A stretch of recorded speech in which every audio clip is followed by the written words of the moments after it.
গতকাল ৩১শে ডিসেম্বর সেখানে দেখলাম হুগলি দাঁতপুরে একটা বিশ্ব ইজতেমা হচ্ছে। সেখানটাতে হুমায়ুন কবির সে বিশ্ব ইজতেমাতে পরিদর্শনে গেছিল, দেখতে গেছিল।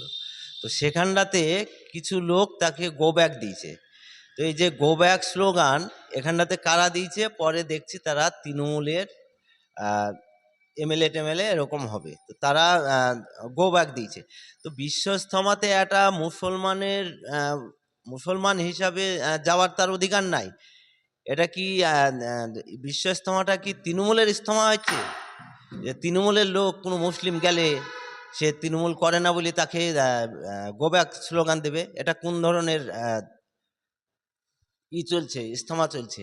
যারা ইজতেমার কমিটি আছে তাদেরকে আমি বলতে চাই এটা, যে সাধারণ মানুষ দল বল নির্বিশেষে সে বিশ্ব ইজতেমায় যাবে, দেখতে যাবে।